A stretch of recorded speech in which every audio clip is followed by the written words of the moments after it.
You want to know why I love Dishonored?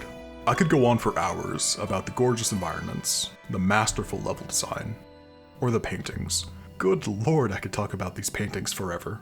But what has me consistently replaying the Dishonored series, above all else, is the sheer amount of freedom the player is granted. Look at this guard. While I can always just sneak up behind him and stab him in the back, there's a lot more fun to be had if you put your creativity to work. I could just as easily set him on fire, or push him over the edge, or even choke him out so I can leave his unconscious body in a compromising position with another guard. How scandalous. However, these choices don't come without consequence. For every corpse you leave behind, you gradually push the city of Dunwall to the brink of collapse. This morality system is referred to in terms of chaos. Not order and chaos, but high and low chaos. Any body you leave behind just provides food for the rat plague infesting the city. Leave enough bodies behind and the situation is beyond saving. At the end of every mission, you're presented with a scoreboard showing your performance. The chaos level, number of kills, bodies discovered, whether or not you were spotted, etc, etc. There is an issue with the system though. You see, in Dishonored 1, you had far more lethal options than non-lethal options, and the non-lethal options you did have were scarce and resource intensive. That lack of choice pushed players into a narrow lane. The best way to avoid killing people was to avoid getting caught entirely. Stealth was not just an option, it was practically required for the good ending. So you wind up walking around with this massive arsenal of weapons, these reality-bending powers, and you can't use any of it. If you try for low chaos, your options suddenly become limited to choking people and hitting them with sleep darts. For the entire game.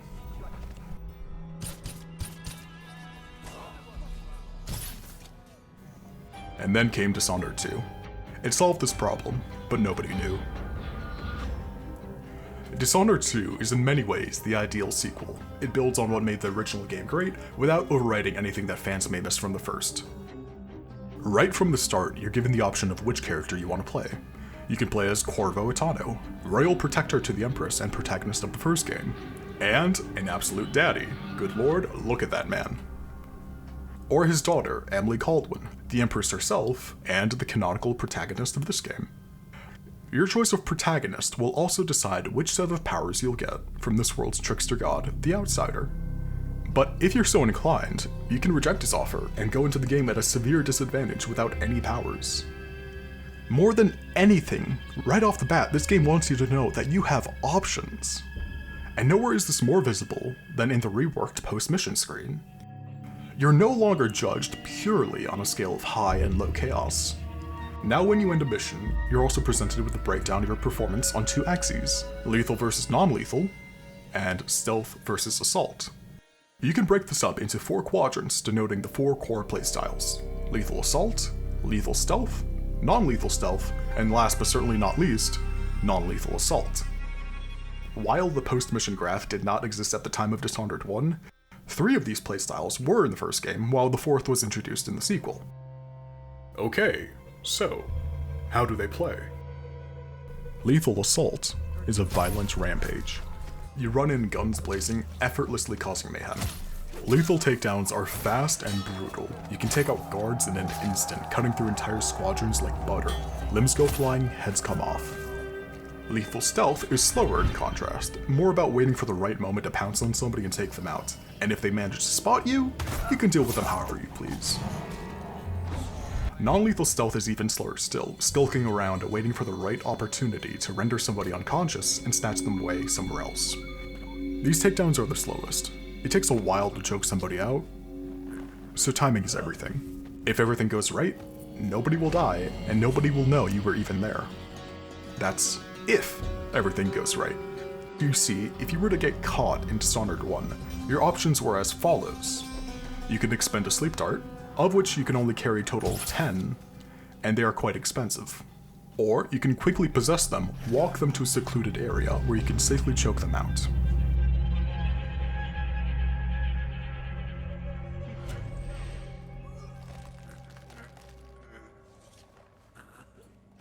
Or you can stop time and choke them out.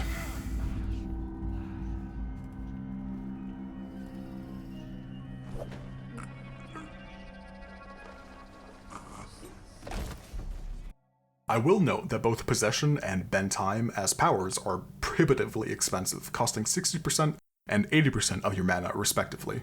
A mana potion restores 40%. I think you can spot the issue. You have plenty of choices when it comes to killing people, but very few when it comes to sparing them. Then comes Dishonored 2, with a vast swath of non-lethal options. Now there are a bunch of new ways you can non-lethally eliminate somebody. There's the non-lethal equivalent of the drop assassination from the first game. If you have a running start, you can perform a slide takedown. Sleep darts are still around, of course. You can now follow up a parry or a stun with a chokehold. If you throw somebody to the ground during a chokehold, or otherwise knock them down, you can kick them while they're on the floor. You can hit somebody in the head with a throwable object and knock them out that way. No. Probably nothing, but I'll be right back. Ether is an option too if you can find it. It'll create a cloud of gas that'll knock out nearby enemies. Sometimes they accidentally knock themselves out, it's great. Howler dust will similarly create a cloud that stuns enemies. There's also a crossbow equivalent of this, howling bolts, which provide the same effect.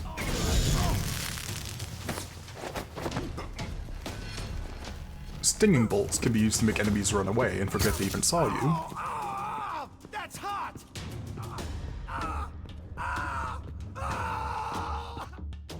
Stun mines will zap enemies unconscious, but can also be attached to throwable objects, creating a portable taser mine.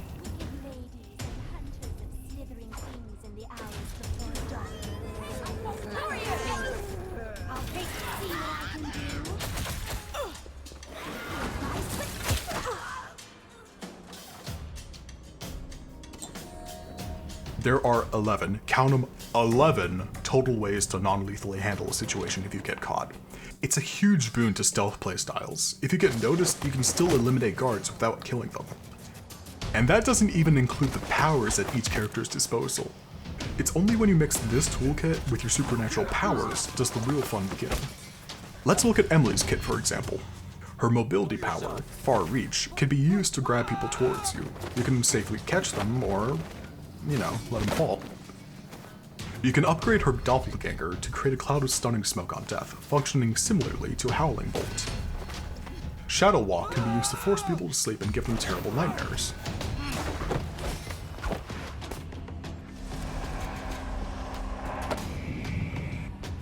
Better than the other option, of course.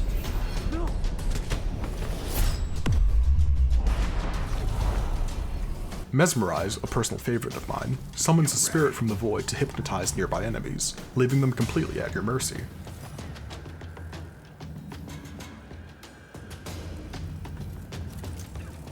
Looks familiar somehow.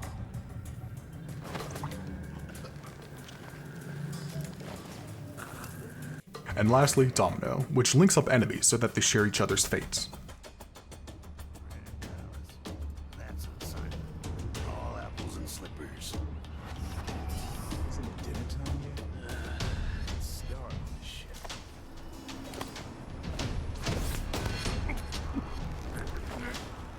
Kill one, kill them all. Knock one out, knock them all out. Naturally, that's a lot to take in. So thankfully, the game goes out of its way to teach you all these options, right? Not quite. You see, Dishonored 2 drops the ball here. In Dishonored 1, the tutorial is baked into the game. The first two missions of the game are dedicated to teaching you the basics of stealth and combat, and while there is a light tutorial at the start of Dishonored 2, the true tutorial, Mission 0, is an entirely optional choice in the main menu. And my god, it should have been mandatory. Not only is it an entirely unique map, not only does it introduce you to the mid-combat chokehold, more importantly, this sequence gives you a glimpse into the relationship between Corvo and Emily. Without this sequence, there's not much to latch onto with them. You walk into the royal throne room, say a few words, and not 1 minute later, one of the characters is frozen in stone for the rest of the game. But I digress. Actually, before I digress, During the tutorial, Corvo guides Emily through a series of obstacle courses to teach the player basic navigation. And the fun thing here is that he's using blink and bend time to navigate around the rooftops, disappearing and reappearing seemingly out of nowhere. But then it immediately pays off at the start of the next mission during the introduction sequence, where we see this. Yeah, cool, right? And without the tutorial, it's still awesome, but it doesn't have the same payoff, you know? Back to the topic at hand. The main issue with the tutorial being optional means players who remember the first game will feel comfortable skipping over it, and they'll completely miss the new combat options. They'll fall back on the old playstyles they know from the first game, completely ignoring the new tools at their disposal. And that is how a playstyle becomes lost. So, I've buried the lead long enough. What does non-lethal assault actually play like? Momentum is your primary tool. You want to charge at enemies before they have a chance to react. Non-lethal takedowns are faster than choking somebody out, but are ultimately slower than outright killing enemies.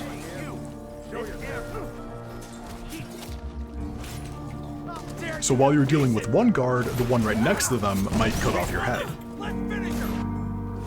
Staying in one location is the fastest way to get overwhelmed, so it's important to reposition when you need to. Of course, if you want to turn the tides, then there's no easier way to do so than to use your character's powers. I won't deny that it's incredibly fun to stop time as Corvo and then knock out an entire room, but I will say that it's not that different from its lethal counterpart. Freezing time and firing 3 sleep darts feels the same as freezing time and firing 3 crossbow bolts. His kit favors the other core playstyles in lieu of non-lethal assault. You can freeze time, and you can kick people during blinks now, that's about it. Emily's kit, on the other hand, completely lends itself to non-lethal assault. Use Mesmerize to paralyze half a room. Use Domino to chain together the rest.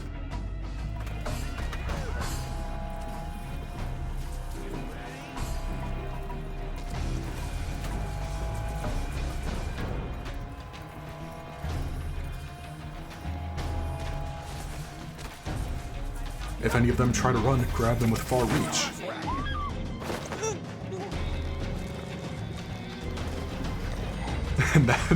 And then, when there's just one guard left, just for fun, you Shadow Walk and transform into a shadow monster to put them to sleep.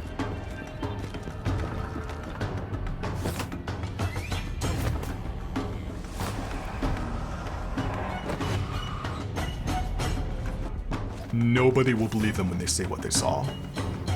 There's a certain fun to be had in casually walking into a room and having everyone immediately collapse. From a narrative perspective, it also really works. You are the Empress. This is your empire. Anyone who opposes you shall fall. It's also worth noting that one of the best parts about non-lethal assault is how you can use your lethal weapons in a non-lethal way. You can grapple somebody after a parry, but also after a gunshot, provided they don't die.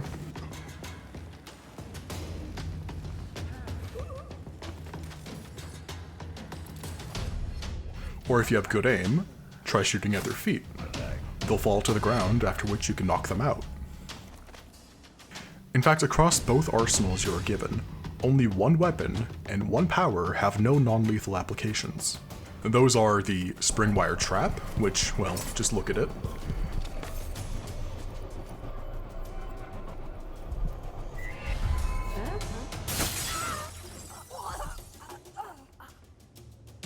And Devouring Swarm, Corvo's power which summons a bunch of hungry rats that tear people apart in a matter of seconds.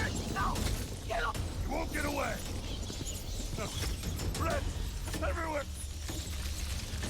Yeah, neither of those options are very non-lethal. But aside from that, every weapon has a non-lethal application. Even the combustion bolts, which set enemies on fire, can be used to burn away bloodfly nests and safely navigate infested buildings. Grenades and explosive bolts also have their uses in dealing with mechanical soldiers. Since they aren't alive, killing them does not contribute to either chaos nor lethality. Even regular bullets can be used to blast open wooden doors. Practically everything has another use. And I guess what my point is that non-lethal assault plays like an entirely different game. When you're not worried about getting caught, you can use your presence as just another tool in your kit. And I think there's a certain tragedy in the fact that the most engaging playstyle is the least popular. Hopefully I've convinced you to at least consider trying this playstyle out. I know many play Dishonored strictly for its stealth, but man, nonlethal assault is something else. And hey, if you got to the end of this video and you haven't played Dishonored at all, play it. It's really good. Come on. I don't know why you watched the video about it, but like, go, play it. It's good.